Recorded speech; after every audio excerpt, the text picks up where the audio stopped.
What's going on, guys? ShadowNinja here, and today I want to make a video discussing the information we got yesterday regarding, Apex Legends and kind of where it's heading into when it comes to Season 2 and beyond. So we did get a lot of information. I will say Apex Legends is heading in the right direction. Now, is it enough? Only time will tell.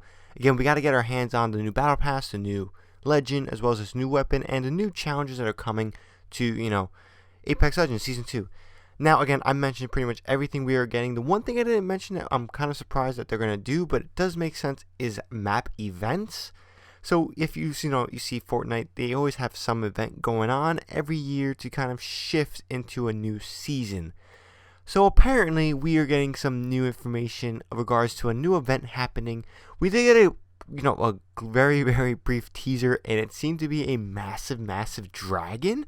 Again, I do not know exactly what this is, but again, I'm really excited for these map events because I do think they are pretty cool, and I do like that Fortnite does it. It makes it interesting, keeps players, making sure they log in to check this with their own eyes. But yeah, that's gonna be the only time I talk about this map event. I do think it's cool. I think it's a good, community event to go happen. Now, for one, we are going to be talking about the new weapon, the L-Star. The L-Star is a supply drop only weapon, and it is, they flat out said it is overpowered. Now, the good thing about a supply drop weapon is that you can only get it within supply drops, so it does give an incentive to, look for these supply drops. I really don't, look for them too much because I really don't use the Mastiff or, Kraber that often. I will use them if I come across, but I'm not going to desire a supply drop for these weapons. However, this L-Star is extremely powerful, so now it might, cause me as a player to, hey, let me try to go get this L-Star because it is really powerful, and I will shred the competition. But yeah, that's pretty much all we got. Every information I'm talking about right now starts off in the beginning of the season, so it's not being held out for later, which is very great news. I really hope we do get another legend and another weapon in this season. Now on to our new legend. She is going to be somewhat of a game changer in regards to dealing with other third parties, per se. We all know that term. Let's third party this, let's third party that. Oh, I hear gunshots, they're fighting, let's go third party that. Third partying in Apex Legends compared to any other battle royale I have noticed is a massive meta play. Apex Legends is all about having fun, jumping in there, killing people. So third partying is really powerful technique. And our new legend, Wattson, is going to be designed to counter this third party, or at least counter any type of movement, aggressive movement. So what she can do is she can place down these gates. This is basically her tactical ability. She can place down these gates, and what they do is basically they create a barrier so people can't go through them. It will not only damage them, it will also ping them on the map. Not just that one person, but that whole squad will become pinged. So when in regards to third partying, if you know that you're going to get an engagement, you can use Wattson to, not only cut off certain routes to get behind you, but let's say you want to trap somebody. They showcase that they're placing these things on doors. If you really want to get an advantage and find out where a squad is, she can do some reconnaissance and set up these barriers where you can kind of find out the location, and it's going to trap them. And yeah, besides that, her looks pretty cool. The lore, they talked about the lore is going to get a lot more involved now. They're really going to focus on building and expanding the world of Apex Legends. I know where it's connected to Titanfall franchise, so there is a realm. But Wattson, her grandfather or her father, helped, and her alone, her too, she helped build this arena. The storm, the storm that you see, the circle, that's designed by her and their father.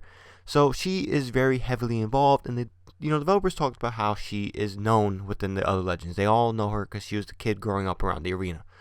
But besides that, she looks pretty fascinating. I can't wait to get my hands on her. Also, the ultimate accelerant instantly brings up her ultimate, which is basically a trophy system.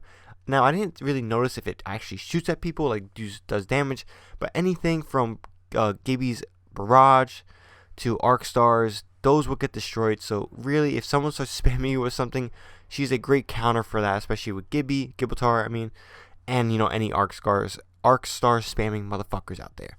But, moving on to the last segment we got the Season 2 Battle Pass. Now, along with the Season 2 Battle Pass, there are some changes to challenges, so we're going to get challenges for one, daily and weekly challenges. They talked about how these challenges will be a great way to progress through the Battle Pass and they say that the battle pass will be significantly less grindy. So you use these these daily challenges to level up.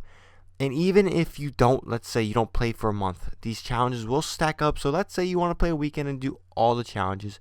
You are missing nothing. You will rank up just like everybody else. And yeah, now I'm pretty sure it's going to be XP tied to as well. Like playing time will also level you up. But I'm pretty sure challenges will do 1 tier. And I'm really all for that. Again, challenges really keep the gamer involved. Even though I don't like challenges, they do help me staying evolved with the game. That's pretty much all I got when it comes to information with Season 2 of Apex Legends from EA Play 2019.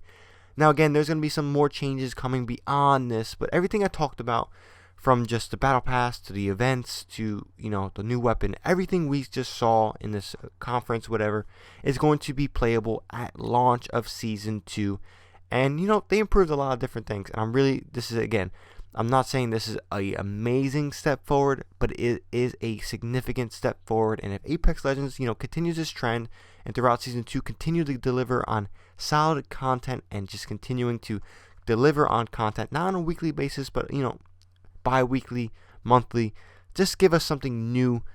This game will definitely recapture its player state and, maybe compete again with Fortnite, but only time can tell on that one. That's pretty much all I got for this one. Sorry for a little bit of a long video, a lot of details to go over, but make sure you guys like this video if you enjoyed, learned something. Subscribe for the channel for more information or more content like this, as well as gameplays from Apex Legends and other games. And for anything more of E3 2019, we got this Microsoft conference. I'm gonna break down. We got some announcements that I'm not really excited about for Microsoft games, but non-Microsoft games because their PlayStation isn't there. Yeah, we're not gonna talk about that. But yeah, overall, hope you guys have a good one. ShadowNinja here, and I'm out.